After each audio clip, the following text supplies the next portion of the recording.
Hello നമസ്കാരം. എല്ലാവർക്കും ആകാശത്താഴ്വരയുടെ 5-ാമത്തെ അധ്യായത്തിലേക്ക് സ്വാഗതം. കേൾക്കൂ കേട്ടുകൊണ്ടേയിരിക്കും ഞാനും നിങ്ങളും നമ്മുടെ കഥകൾ. പുതിയ MD തൊഴിലാളി വർഗ വിരോധിയും ബൂർഷ മൂരാച്ചിയുമായി മുദ്രയടിക്കപ്പെട്ടു. അനിശ്ചിതകാലത്തേക്കുള്ള പണിമുടക്ക് സമരം ആരംഭിച്ചു. ഫാക്ടറികളും ഓഫീസും അടച്ചുപൂട്ടി. എസ്റ്റേറ്റ് റോഡുകളിലൂടെ രാവിലെയും വൈകുന്നേരവും 25% ബോണസിന് വേണ്ടിയുള്ള മുറവിളി മുഴങ്ങിക്കൊണ്ടിരുന്നു. തൊഴിലാളി നേതാക്കൾ ഓഫീസ് പടിക്കൽ നിരാഹാര സത്യാഗ്രഹവും ആരംഭിച്ചു. എന്നും കൊടികളേന്തിയ പ്രകടന ജാഥയും ഉശിരൻ മുദ്രാവാക്യങ്ങളും. ഒരാഴ്ച അങ്ങനെ കടന്നുപോയി. ത്രിവിക്രമൻ രഹസ്യമായി യൂണിയൻ നേതാക്കളെ സന്ദർശിച്ചിട്ട് പറഞ്ഞു, ഇനി അല്പം അക്രമമാകാം, എന്നാലേ MDയെ വരച്ചവരയിൽ കൊണ്ടുവരാനൊക്കൂ. യൂണിയൻ നേതാക്കൾ തൊഴിലാളികളെ ചൂടാക്കി. അവർ നേരെ ചെന്ന് MDയുടെ ബംഗ്ലാവ് വളഞ്ഞു. മുദ്രാവാക്യങ്ങൾ അസഭ്യവശങ്ങളായി മാറി. നിർമ്മല ഫോണിലൂടെ CM തരകനുമായി ബന്ധപ്പെടാൻ ശ്രമിക്കുന്നുണ്ടായിരുന്നു. എന്നാൽ സമരക്കാർ ടെലിഫോൺ ബന്ധം വിച്ഛേദിച്ചതുകൊണ്ട് അത് വിഫലമായി. ചുറ്റോട് ചുറ്റും മുഴങ്ങുന്ന മുദ്രാവാക്യങ്ങൾക്ക് നടുവിൽ അവൾ എന്ത് ചെയ്യണമെന്നറിയാതെ പകച്ചു. അടുത്ത ദിവസം രാവിലെ നിർമ്മല CM തരകനെ നേരിൽ കാണാനായി കാറിൽ തിരിച്ചു. പക്ഷെ ഓഫീസിന് മുമ്പിലെത്തിയപ്പോൾ രോഷാകുലരായ തൊഴിലാളികൾ കാർ വളഞ്ഞു. ഉടനെ കാറിന് നേർക്ക് കല്ലേറ് ആരംഭിച്ചു. കല്ലേറിൽ ചില്ലുകൾ തകർന്നു വീണുകൊണ്ടിരുന്നു. കല്ലേറ് നിർമ്മലയുടെ തലയ്ക്കും പരിക്കേറ്റു. അക്രമാസക്തരായ തൊഴിലാളികൾ കടന്നൽ കൂട്ടം പോലെ കാറിനെ പൊതിഞ്ഞു. അധ്യായം 11. തൊഴിലാളികൾ നിർമ്മലയെ കയ്യേറ്റം ചെയ്യുമെന്ന നിമിഷത്തിലെത്തിയപ്പോൾ നേതാക്കൾ ഇടപെട്ട് അക്രമാസക്തരായ തൊഴിലാളികളെ മാറ്റി. നിർമ്മലയുടെ നെറ്റി പൊട്ടി ചോരയൊലിക്കുന്നുണ്ടായിരുന്നു. നിർമ്മല കർച്ചീഫ് എടുത്ത് മുറിവ് തന്നെത്താൻ കെട്ടി. നിങ്ങൾക്കെന്നെ കൊല്ലുകയാണ് വേണ്ടതെങ്കിൽ ആയിക്കൊള്ളൂ, അവൾ വികാര വിശുദ്ധയായി പറഞ്ഞു. ഞങ്ങൾക്ക് ന്യായമായ ബോണസ് കിട്ടണം. തൊഴിലാളികൾ ഒന്നിച്ചല്ലറി. ഈ കാറ് തകർത്ത എന്നെ കല്ലെറിഞ്ഞു കൊന്നാൽ നിങ്ങൾക്ക് ബോണസ് കിട്ടുമോ? നീയൊക്കെ ഇറച്ചിയും മീനും തിന്ന് സുഖമായിട്ട് ജീവിക്കുമ്പോൾ ഈ എസ്റ്റേറ്റിന് വേണ്ടിയിട്ട് ചോരയും നീരും ഒഴുക്കിയ ഞങ്ങളും ഞങ്ങളുടെ മക്കളും പട്ടിണി കിടക്കുക. വൃദ്ധനായ ഒരു തൊഴിലാളി മുഷ്ടി ചുരുട്ടി അട്ടഹസിച്ചു. ബോണസ് പ്രശ്നത്തിനൊരു തീരുമാനമുണ്ടാക്കാതെ ഇവിടെ നിന്നും പോകാൻ ഞങ്ങൾ സമ്മതിക്കില്ല. തൊഴിലാളികൾ കാറിന് ചുറ്റും വളഞ്ഞു നിന്നു. മുദ്രാവാക്യങ്ങൾ മുഴക്കാൻ തുടങ്ങി. പകൽ മുഴുവൻ നിർമ്മലയെ അവർ തടഞ്ഞിട്ട് രാത്രിയായി. നിർമ്മലയ്ക്ക് കാറിനുള്ളിൽ നിന്നും ഇറങ്ങാൻ പോലും സാധിച്ചില്ല. തൊഴിലാളികൾ പിന്മാറുന്നില്ലെന്ന് കണ്ടപ്പോൾ അവൾ മാനേജർ ത്രിവിക്രമനെ ആളയച്ചു വരുത്തി. ത്രിവിക്രമൻ വന്നു. MDയെ തടഞ്ഞു നിർത്തിയതിന് അയാൾ തൊഴിലാളി നേതാക്കളെ ശകാരിച്ചു. ഒത്തുതീർപ്പ് സംഭാഷണം തയ്യാറാണെങ്കിൽ അത് തുറന്നങ്ങ് പറഞ്ഞാൽ പോരെ? MD സഹായിക്കുമായിരുന്നല്ലോ. അവരൊരു സ്ത്രീയാണെന്ന് നിങ്ങൾ ഓർക്കേണ്ടതായിരുന്നു. തൊഴിലാളി നേതാക്കളുമായി സംസാരിച്ച ശേഷം ത്രിവിക്രമൻ നിർമ്മലയെ അറിയിച്ചു. അവർ ഒത്തുതീർപ്പിന് തയ്യാറാണ്. ഏത് വ്യവസ്ഥയിൽ? വ്യവസ്ഥയിൽ ഒത്തുകൂടി തീരുമാനിക്കണം. നമ്മൾ എന്തു ചെയ്യും? നമ്മുടെ വ്യവസ്ഥ മുന്നോട്ട് വയ്ക്കുക. അല്പസ്വല്പം വിട്ടുവീഴ്ച ചെയ്യാമെന്നേ ഉള്ളൂ. അവരുടെ ഡിമാൻഡുകൾ മുഴുവൻ അംഗീകരിക്കുന്ന പ്രശ്നമേ ഇല്ല. ഓഫീസിൽ വെച്ചാണ് ഒത്തുതീർപ്പ് സംഭാഷണം നടന്നത്. നിങ്ങൾ അവരോട് സംസാരിക്കുക. വ്യവസ്ഥകൾ എന്നോട് പറഞ്ഞാൽ മതി. നന്നായി ക്ഷീണിതയായി കഴിഞ്ഞിരുന്ന നിർമ്മല ത്രിവിക്രമനോട് പറഞ്ഞു. അയാൾ തൻ്റെ ക്യാബിനിലേക്ക് ചെന്നിരുന്നു. യൂണിയൻ നേതാക്കളുമായി കൂടിയാലോചിച്ചു. ഒടുവിൽ നിർമ്മലയുടെ അടുത്തെത്തി. ഒത്തുതീർപ്പ് ചർച്ച വിജയമായിരുന്നു മേഡം. കഴിഞ്ഞ വർഷം കൊടുത്ത 18% ഈ വർഷവും കൊടുക്കണമെന്ന് അവർക്കുള്ളൂ. അത് കൊടുക്കാമെന്ന് പറയൂ. പക്ഷെ അവർക്കൊരു രഹസ്യ ഡിമാൻഡുണ്ട്. 22% ബോണസ് വേണമെന്ന്. അവരാദ്യം പറഞ്ഞത് അനുവദിച്ചാൽ കമ്പനിക്ക് 3 ലക്ഷം രൂപയുടെ നഷ്ടം വരും. ആ 3 ലക്ഷത്തിൽ 1.5 ലക്ഷം രൂപ യൂണിയൻ നേതാക്കൾക്ക് പോക്കറ്റ് മണിയായി കൊടുത്താലേ അവർ പണിമുടക്ക് പിൻവലിക്കൂ. അതെന്തൊരു അനീതി! എന്നാൽ പിന്നെ പാവപ്പെട്ട തൊഴിലാളികൾക്ക് 20% ബോണസ് നൽകിക്കൂടെ? എന്നാലും സമരം തീരണമെന്നില്ല. യൂണിയൻ നേതാക്കളെ സന്തോഷിപ്പിച്ചാലേ സമരം തീരൂ. എല്ലാ വർഷവും ഇങ്ങനെയൊക്കെ തന്നെയാണ് മേഡം. കഴിഞ്ഞ വർഷവും സമരമുണ്ടായി. 1.25 ലക്ഷം രൂപ യൂണിയൻ നേതാക്കൾക്ക് കൈമടക്കി കൊടുത്തിട്ടാണ് ഐസക് ജോൺ മുതലാളി സമരം ഒത്തുതീർപ്പാക്കിയത്. കമ്പനിക്ക് അതാണ് ലാഭവും. എല്ലാ എസ്റ്റേറ്റുകളിലും ഇതുതന്നെയാണ് അവസ്ഥ. നിർമ്മലയ്ക്ക് അവിശ്വസനീയമായി തോന്നി. മനക്കണക്ക് കൂട്ടിയത് നോക്കിയപ്പോൾ കമ്പനിക്ക് ലാഭമാണ്. കൈമടക്ക് കൂലി കൂട്ടിയാലും 20% ബോണസ് ആകുന്നില്ല. ശരി, കൊടുക്കാമെന്ന് സമ്മതിച്ചേക്കൂ. പണിമുടക്കിയ ദിവസങ്ങളിലെ പകുതി ശമ്പളവും തൊഴിലാളികൾക്ക് കൊടുക്കണമെന്ന് ഡിമാൻഡുണ്ട്. ചെയ്യാത്ത ജോലിക്ക് ശമ്പളമോ? സാധ്യമല്ല. അവർ ഉൽപ്പാദിപ്പിക്കുന്ന പകരം നശിപ്പിക്കുകയാണ് ചെയ്തത്. കൊടുത്താലേ സമരം തീരൂ. ശമ്പളം കൊടുക്കാം, പക്ഷെ ആ തൊഴിലാളി വഞ്ചകർക്ക് 1.25 ലക്ഷം രൂപയെ കൊടുക്കാവൂ. അങ്ങനെയാണെങ്കിൽ കരാർ ഉറപ്പിക്കാം. കഴിഞ്ഞ കൊല്ലവും തുക ഇതുതന്നെയായിരുന്നു എന്നല്ലേ പറഞ്ഞത്? അല്ലെങ്കിൽ സമരം തുടരട്ടെ. ത്രിവിക്രമൻ വീണ്ടും തൊഴിലാളി നേതാക്കളെ സമീപിച്ചു. പണിമുടക്കിയ ദിവസത്തെ പകുതി ശമ്പളം തരാൻ സമ്മതിച്ചു. 18% ബോണസും 1.25 ലക്ഷം രൂപ പോക്കറ്റ് മണിയും. 1.5 ലക്ഷം എന്നല്ല പറഞ്ഞത്? യൂണിയൻ നേതാക്കൾ ചൊടിച്ചു. ഞാനെന്ത് ചെയ്യാൻ? ഡാഷ് മോൾ അടുക്കുന്നില്ല. ഇല്ലെങ്കിൽ പണിമുടക്ക് തുടരുമെന്ന് പറയും. തുടർന്നോളാൻ. അവളെ ഇതിനകത്ത് പൂട്ടിയിടുമെന്ന് പറ. അതുകൊണ്ടൊന്നും കാര്യമില്ല. ആ CM തരകൻ അറിഞ്ഞു വന്ന പ്ലാനെല്ലാം തരും. കിട്ടുന്നത് കൈപ്പറ്റുക, അതാണ് ബുദ്ധി. എന്നാൽ ഞങ്ങൾക്ക് 3/4 ലക്ഷം കിട്ടണം. എത്ര പേർക്ക് വീതം വയ്ക്കാനുള്ളതാണെന്ന് സാറിന് അറിയാമോ? സാർ 50,000 കൊണ്ട് തൃപ്തിപ്പെട്ടേ പറ്റൂ. ഒരൊറ്റ ആൾക്കാണ് 50,000 എന്ന് വിചാരിക്കണം. ത്രിവിക്രമൻ ഏതാനും നിമിഷം ആലോചനകളിൽ മുഴുകിയിരുന്നു. എന്നിട്ട് പറഞ്ഞു, ശരി, എനിക്ക് 50,000 മതി. പക്ഷെ വേറൊരു കാര്യം, തേയില കടത്തിയതിൻ്റെ കണക്ക് പറഞ്ഞുകൊണ്ട് വരരുത്. യൂണിയൻ നേതാക്കൾ പരസ്പരം നോക്കി. ഇല്ല, ഞങ്ങൾക്ക് ആ പങ്ക് വേണ്ട. ത്രിവിക്രമൻ നിർമ്മലയുടെ അടുത്തെത്തി. അവരെക്കൊണ്ട് സമ്മതിക്കാൻ പെട്ട പാട്. അത്യാഗ്രഹികൾ. അപ്പോൾ സമരം തീർന്നില്ലേ? നിർമ്മല ദീർഘാശ്വാസത്തോടെ ചോദിച്ചു. തീർന്നു. നാളെ മുതൽ എസ്റ്റേറ്റിൽ ജോലി ആരംഭിക്കും. യൂണിയൻ നേതാക്കൾ ഓഫീസ് അങ്കണത്തിൽ കൂട്ടം കൂടി നിന്ന് തൊഴിലാളികളെ സമ്മാനിച്ച് പ്രഖ്യാപിച്ചു. പണിമുടക്ക് സമരം തീർന്നു. 18% ബോണസും പണിമുടക്ക് കാലത്തെ പകുതി ശമ്പളവും തരാമെന്ന് മാനേജ്മെൻറ്റിനെ കൊണ്ട് ഞങ്ങൾ സമ്മതിപ്പിച്ചു. തൊഴിലാളികൾ ആഹ്ലാദത്തോടെ ഹർഷാരവം മുഴക്കി. യൂണിയൻ നേതൃത്വത്തിനും പാർട്ടിക്കും കീജായി വിളിച്ചുകൊണ്ട് അവർ അവരുടെ ലയങ്ങളിലേക്ക് മടങ്ങിപ്പോയി. അവരെ സംബന്ധിച്ചിടത്തോളം സമരം വിജയകരമായിരുന്നു. 15% ബോണസേ കൊടുക്കുമെന്നും ക്ഷണിച്ച മാനേജ്മെൻറ്റ് ഒടുവിൽ 18% വഴങ്ങിയിരിക്കുന്നു. മാത്രമോ, പണിമുടക്കിയ ദിവസങ്ങളിലെ പകുതി ശമ്പളവും. അവർക്ക് സന്തോഷിക്കാൻ അത് ധാരാളമായിരുന്നു. നിർമ്മലയ്ക്ക് താൻ വിജയിച്ചതായിട്ടാണ് തോന്നിയത്. 25% ബോണസ് ആവശ്യപ്പെട്ട തൊഴിലാളികളെ 18% ഒതുക്കി നിർത്തിയില്ലേ? കമ്പനിക്ക് നല്ല ലാഭം. മാനേജർ ത്രിവിക്രമൻ ഇക്കാര്യത്തിൽ നിർവഹിച്ച പങ്ക് ചില്ലറയില്ല. അയാളെ അനുമോദിക്കണം. എന്തെങ്കിലും പാരിതോഷികം കൊടുക്കുകയും വേണം. ത്രിവിക്രമൻ കമ്പനിക്ക് ചെയ്തെന്ന സഹായം ഒരിക്കലും ഞാൻ മറക്കുകയില്ല. ഈ കൂറും ആത്മാർത്ഥതയും എന്നുണ്ടാവും. നിർമ്മല നന്ദിപൂർവ്വം പറഞ്ഞു. കമ്പനിക്ക് ലാഭം ഉണ്ടാക്കിയാലേ എനിക്ക് നേട്ടമുള്ളൂ. 100% ആത്മാർത്ഥതയും കൂറും എന്നിൽ നിന്നും പ്രതീക്ഷിക്കാം, ത്രിവിക്രമൻ വിനയത്തോടെ അറിയിച്ചു. നിർമ്മലയെ ജീപ്പിൽ കയറ്റി ഹോസ്പിറ്റലിൽ കൊണ്ടുപോയി. നെറ്റിയിലെ മുറിവിൽ മരുന്ന് വെപ്പിച്ച ശേഷം അയാൾ അവളെ ബംഗ്ലാവിൽ കൊണ്ടുവന്ന് വിട്ടു. അപ്പോഴേക്കും സമയം രാത്രി 10 മണി കഴിഞ്ഞു. തലയ്ക്ക് വേദനയൊന്നുമില്ലല്ലോ അല്ലേ? അയാൾ ചോദിച്ചു. ചെറിയ തോതിൽ, പക്ഷെ സാരമില്ല. സമരത്തിനിടയ്ക്ക് ഇങ്ങനെ ചിലതൊക്കെ ഉണ്ടാവും. കഴിഞ്ഞ വർഷം ഐസക് ജോണിനെ തൊഴിലാളികൾ കയ്യേറ്റം ചെയ്യാൻ ശ്രമിച്ചു. യൂണിയൻകാരുടെ അവസാനത്തെ അടവ് അതൊക്കെ. കാറിൻ്റെ കാര്യം എങ്ങനെയാണ്? അത് ഇന്ന് തന്നെ ഞാൻ വർക്ക്ഷോപ്പിലേക്ക് അയച്ചേക്കാം. മാഡം പോയി ഉറങ്ങിക്കോളൂ. Good night. Okay, good night. Trivikraman അയാളുടെ വീട്ടിലേക്ക് യാത്രയായി. തൻ്റെ പദ്ധതി വിജയിച്ചതിൽ അയാൾ അതീവ സന്തുഷ്ടനായിരുന്നു. 50,000 രൂപ കയ്യിൽ, മറ്റു തരത്തിലുള്ള വെട്ടിപ്പുകളും തുകയും വേറെ. അതുമാത്രമോ, മിസ് നിർമ്മലയ്ക്ക് തന്നിലുള്ള വിശ്വാസം ഇരട്ടിക്കുകയും ചെയ്തിരിക്കുന്നു. വെട്ടിപ്പുകൾക്ക് അവസരം ഇനിയും തുറന്നു കിട്ടുമെന്ന് സാരം. സൂപ്രണ്ടിനും റൈറ്റർക്കും എന്തെങ്കിലും നക്കാപ്പിച്ചു കൊടുത്ത് അവരെ അടക്കി നിർത്തണം. അയാൾ മനോരാജ്യത്തിൽ മുഴങ്ങി. സമരം തീർന്നതിന് പിറ്റേന്ന് തന്നെ ബംഗ്ലാവിലേക്കുള്ള ടെലിഫോൺ കണക്ഷൻ പുനഃസ്ഥാപിക്കപ്പെട്ടു. നിർമ്മല അഡ്വക്കേറ്റ് CM തരകനെ ഫോണിൽ വിളിച്ചു. അഡ്വക്കേറ്റ് CM തരകൻ സ്ഥലത്തുണ്ടായിരുന്നു. അങ്കിൾ, ഞാനാണിത്, നിർമ്മല. അങ്കിൾ എവിടെ പോയിരുന്നു? ഒരു യാത്ര. തിരിച്ചെത്തിയിട്ട് 3 ദിവസമായി. ഇവിടെ ഒരുപാട് സംഭവ വികാസങ്ങളുണ്ടായി. അങ്കിളെ ഞാൻ ഫോണിൽ വിളിച്ചിരുന്നു. എന്തു സംഭവിച്ചു? വിശദമായി പറയൂ. നിർമ്മല ഫോണിലൂടെ കഥകൾ വിസ്തരിച്ചു പറഞ്ഞു. എൻ്റെ കുട്ടി, നിന്നെ എല്ലാവരും കൂടി കബളിപ്പിച്ചു എന്നാണ് തോന്നുന്നത്. എല്ലാം കേട്ടിട്ട് അഡ്വക്കേറ്റ് തരകൻ പറഞ്ഞു. ഞാൻ സ്ഥലത്തില്ലാതെ പോയത് നിൻ്റെ നിർഭാഗ്യം, മറ്റുള്ളവരുടെ ഭാഗ്യവും. പോട്ടെ, എല്ലാം കഴിഞ്ഞല്ലോ. 25% ബോണസ് ഒരേ സ്റ്റേറ്റിലും കൊടുത്തിട്ടില്ല. സാരമില്ല, 18 കൊടുക്കേണ്ടി വന്നുള്ളൂ. യൂണിയനുകാർക്ക് കൈമടക്ക് കൊടുത്തത് അല്പം കൂടിപ്പോയി.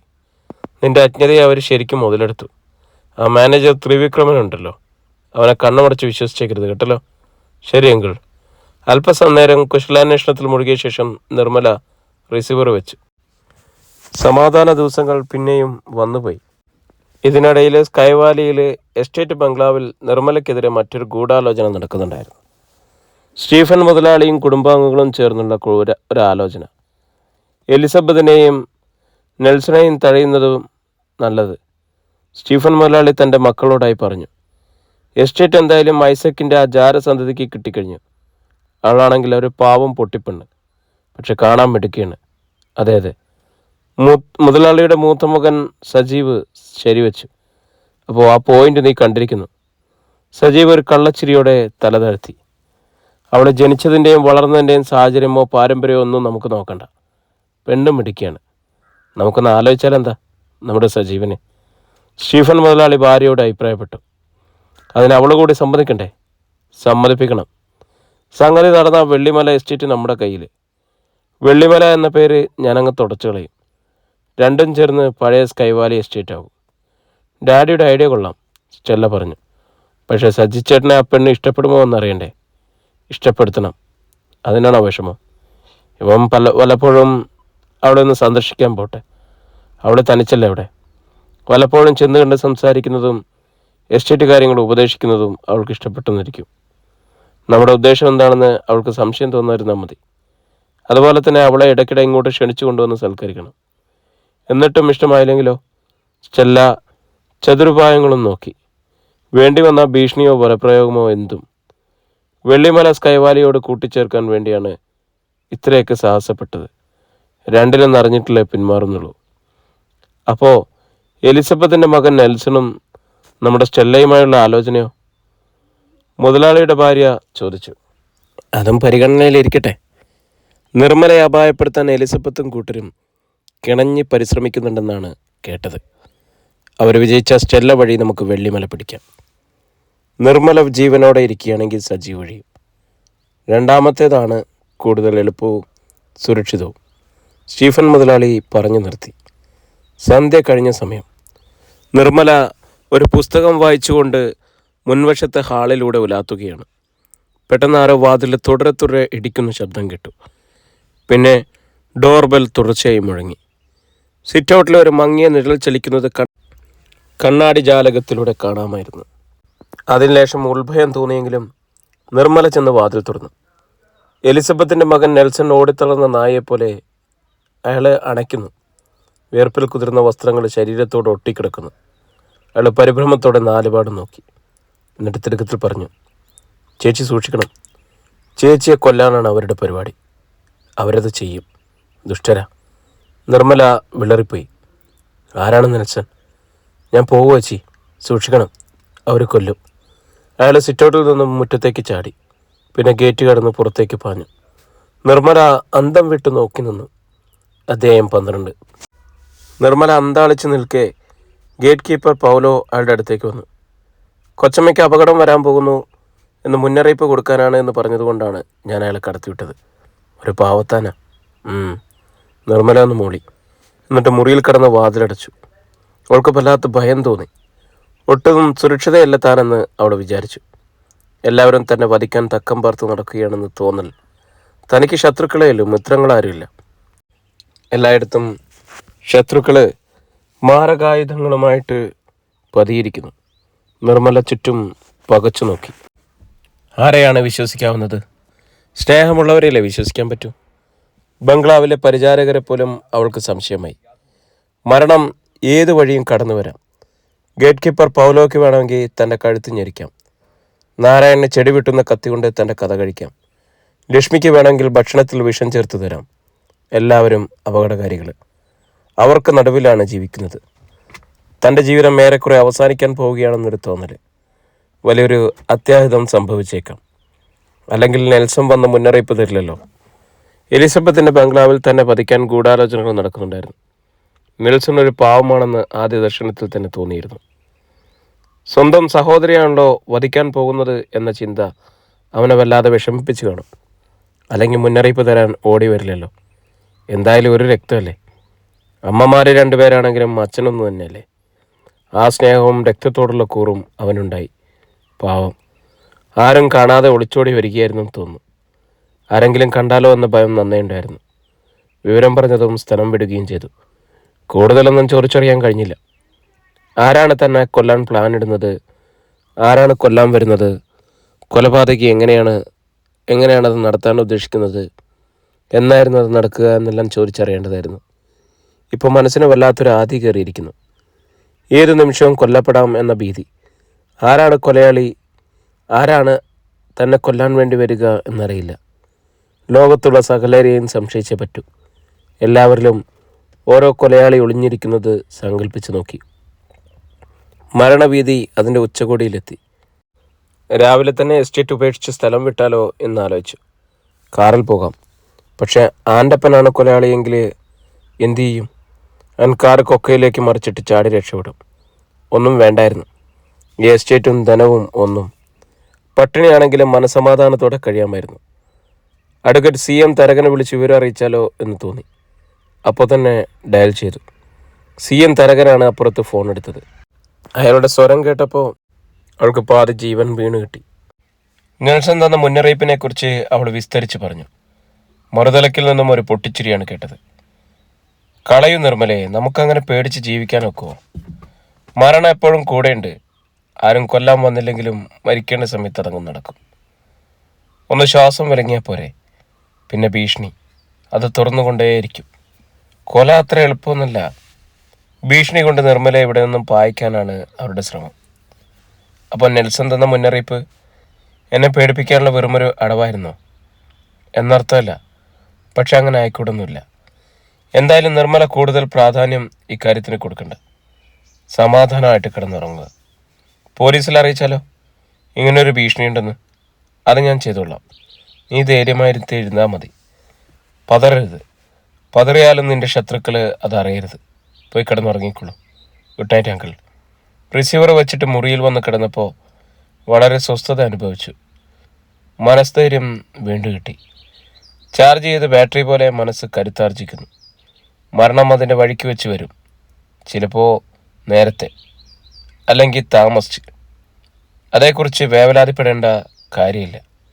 അടുത്ത ദിവസം കാലത്തുണർന്നപ്പോൾ കൂടുതൽ ഉന്മേഷം തോന്നി. നിർമ്മല പതിവ് പോലെ ഓഫീസിൽ പോയി. മിക്കപ്പോഴും ഉച്ചവരെ മാത്രമേ ഓഫീസിൽ ചെന്നിരിക്കാറുള്ളൂ. പലപ്പോഴും ഫാക്ടറി സന്ദർശിക്കാൻ പോകും.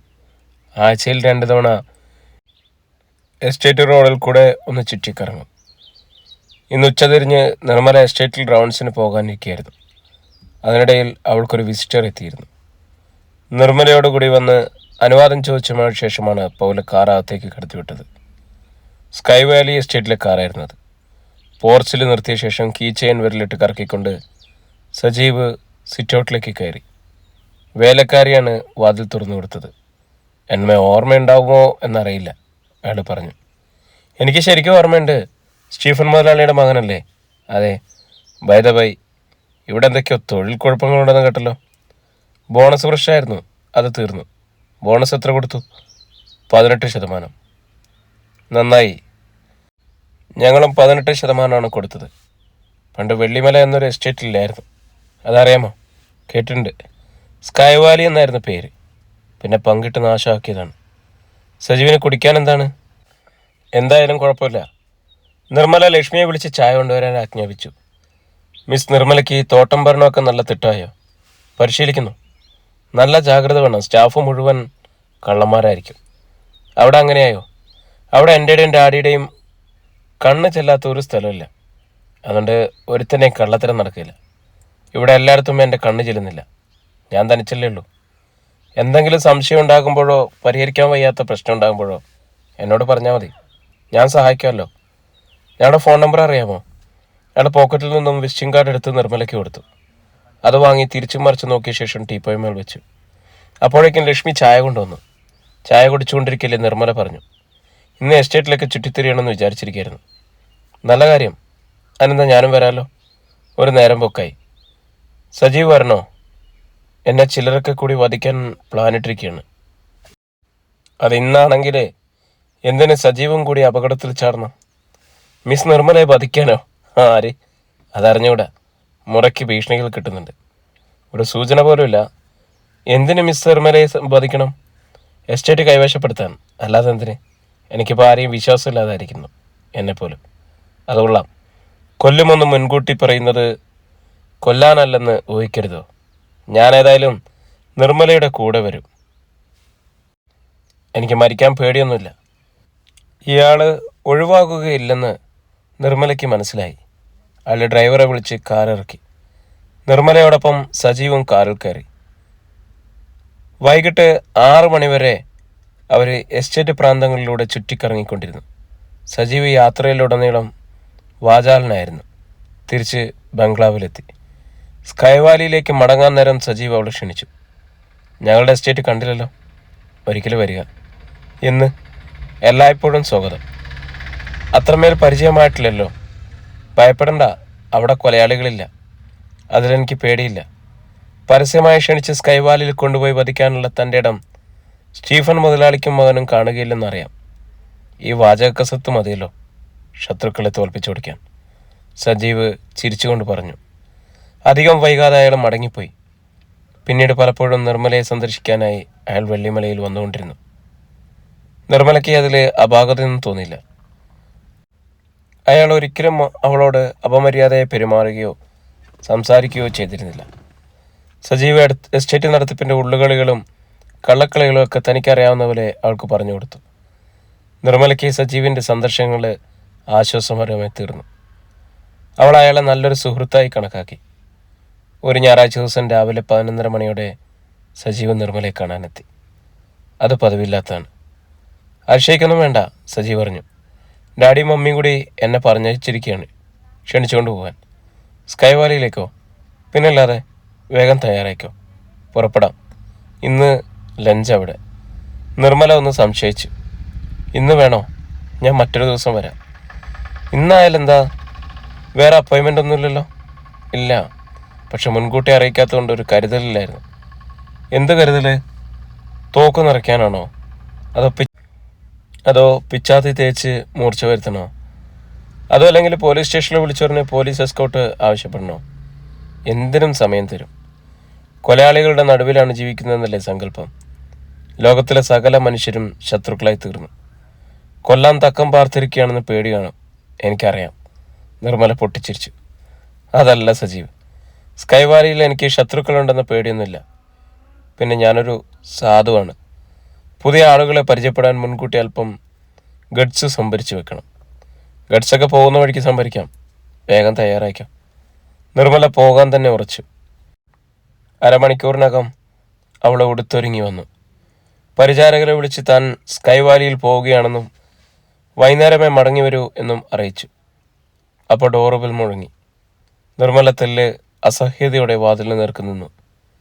എന്ത് മരണമാണെങ്കിലും ഒഴിവാക്കിയേക്കണം. സജീവ് ഒപ്പം ചെന്ന് പിറുവിറുത്തു. നിർമ്മല വാതിൽ തുറന്നു. അലക്സ്. അവൾ സ്തബ്ധയായി നിന്നു. നിർമ്മലയെയും സജീവനെയും മാറി മാറി നോക്കുകയായിരുന്നു അലക്സ്. അയാളുടെ കണ്ണുകളിൽ സംശയം അങ്കുരിച്ചു. അധ്യായം 13. അലക്സ് ഇപ്പോൾ വന്നതേ ഉള്ളോ? നിർമ്മല അഷാദശയത്തോടെ ചോദിച്ചു. അലക്സ് അത്ര രസിക്കാത്ത മട്ടിൽ പറഞ്ഞു. ആരാണ് ഇയാള്? പുച്ഛഭാവത്തിൽ അലക്സിനെ നോക്കിക്കൊണ്ട് സജീവ് ചോദിച്ചു. എൻ്റെ ഏറ്റവും അടുത്ത ഫ്രണ്ടാണ്, നാട്ടിൽ നിന്നും വരുന്നു. ഓ, എന്നാൽ ഇയാൾ ഇവിടെ വെയിറ്റ് ചെയ്യട്ടെ, നമുക്ക് പോയിട്ട് വരാം. എക്സ്ക്യൂസ് മീ മിസ്റ്റർ സജീവ്, എനിക്കിന്ന് വരാനൊക്കില്ല. പോയിട്ട് അധികം വൈകാതെ ഇങ്ങ് പോരാം. മറ്റൊരു ദിവസമാട്ടെ, ഇന്നിനി നിവൃത്തിയില്ല. ഞാൻ വന്ന ശല്യമായോ? നെറ്റ് ചുളിച്ച് രണ്ടുപേരെയും മാറി മാറി നോക്കിക്കൊണ്ട് അലക്സ് ചോദിച്ചു. അത് കണക്കാക്കണ്ട, നിങ്ങൾ പോയിക്കോളൂ, ഞാൻ ഉടനെ മടങ്ങിക്കൊള്ളാം. വരൂ നിർമ്മല, ഇത്രയുമായിട്ടും ഇനി വരാതിരിക്കുന്നത് ശരിയല്ല. എനിക്കത് ഭയങ്കര നിരാശയാവും. I am really sorry. സജീവിനെ നിരാശപ്പെടുത്താതെ നിവൃത്തിയില്ല.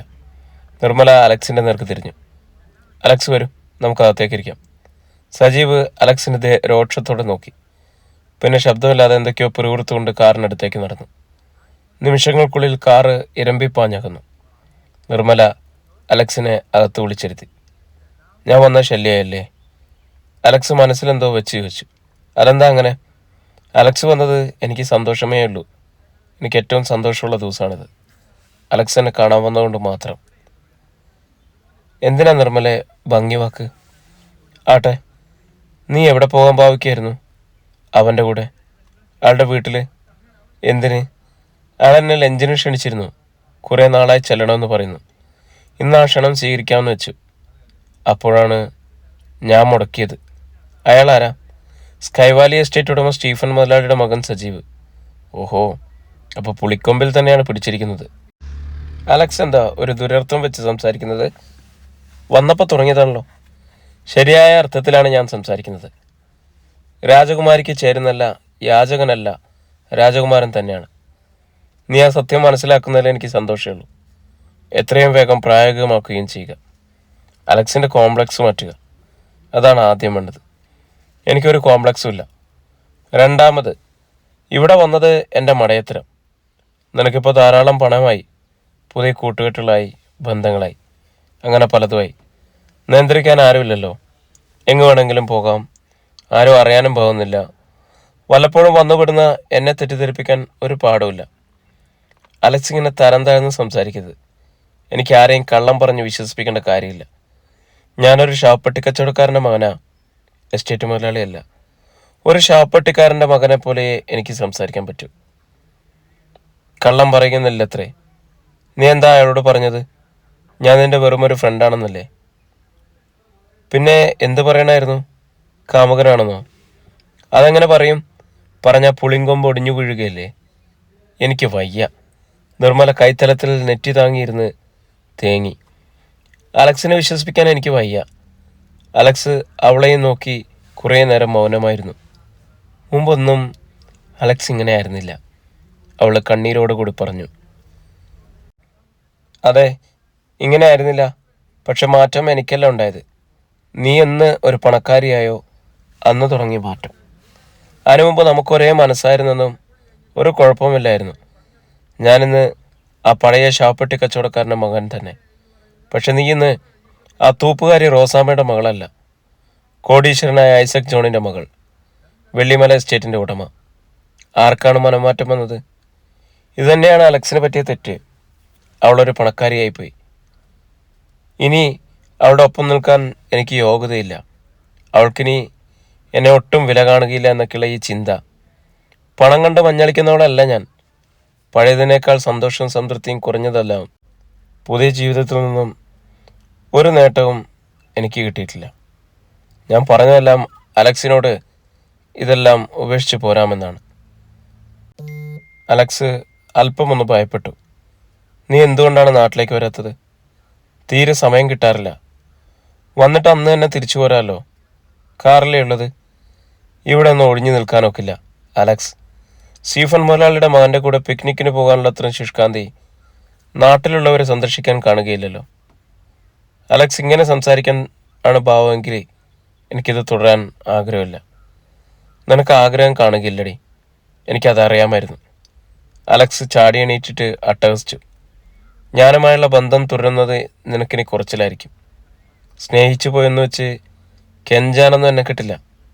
ഇവിടെ വെച്ച് അവസാനിപ്പിക്കാൻ ഞാൻ തയ്യാറ്. നിർമ്മല മനസ്സിലാകാത്ത മട്ടിൽ അയാളെ തുറച്ചു നോക്കി. അലക്സ് കുപിതനായി ഒറ്റ നടത്തം. വാതിലും കടന്ന് അയാൾ മുറ്റത്തിറങ്ങി. നിർമ്മല പുറകെ വന്നപ്പോഴേക്കും അയാൾ ഗേറ്റ് കടന്ന് താഴെ റോഡിലെത്തിയിരുന്നു. നിർമ്മല നെഞ്ചു പൊട്ടുന്നത് പോലെ അങ്ങനെ അവനെ നോക്കി നിന്നു. മനസ്സിലെ ഗോപുരങ്ങൾ ഇടിഞ്ഞു പൊളിഞ്ഞ് നിലംപൊത്തുന്നു. അശാന്തിയുടെ കൊടുങ്കാറ്റ് ചുഴറ്റിയടിക്കുന്നു.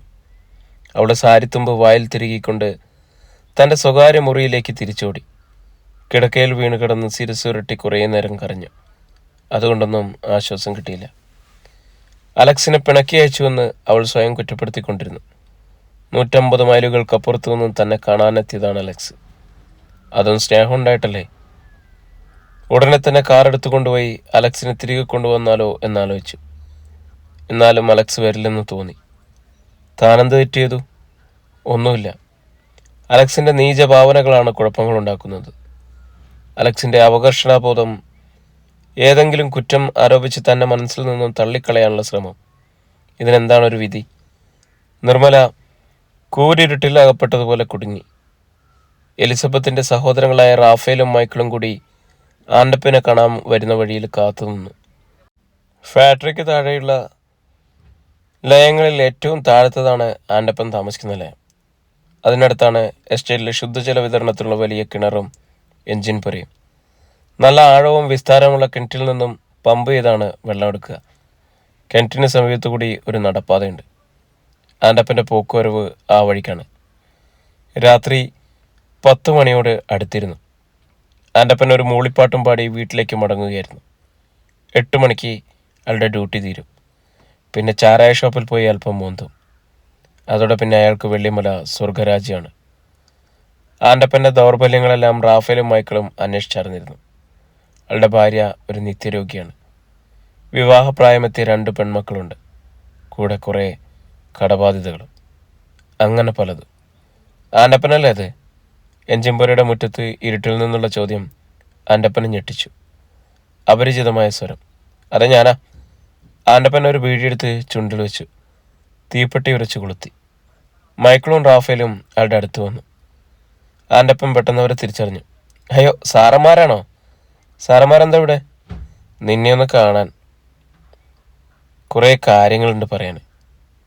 എന്താ കാര്യം പറഞ്ഞ? ഞങ്ങളൊരു ചെറിയ ജോലി ആൻ്റപ്പനെ ഏൽപ്പിക്കാൻ പോവാ. ഏറ്റെടുത്ത് വിജയിപ്പിക്കണം. അയ്യോ, എനിക്കിപ്പോൾ നിർമ്മല കൊച്ചമ്മയുടെ ബംഗ്ലാവിലാണ് ജോലി. അതിനിടയിൽ ഇതും കൂടെ. അതിനിടെ ചെയ്യാവുന്ന ജോലിയാ. ഭംഗിയായിട്ട് ചെയ്താൽ 1 ലക്ഷം രൂപ പ്രതിഫലം തരും. ചെയ്യാമെന്ന് സമ്മതിച്ച ഇപ്പോൾ തന്നെ 25,000 രൂപ അഡ്വാൻസ്. ആൻ്റപ്പൻ വാപൊളിച്ചു നിന്നുപോയി. 1 ലക്ഷം രൂപ. ഒന്ന് മോളെ, ഇപ്പോൾ തന്നെ 25,000 രൂപ കയ്യിൽ. പ്രിയരെ, ഈ നോവലിൻ്റെ അടുത്ത ഭാഗമായിട്ട് നാളെ നമുക്ക് വീണ്ടും കാണാം. ഒത്തിരി സ്നേഹത്തോടെ, നമ്മുടെ സ്വന്തം ജാഷി വയനാട്.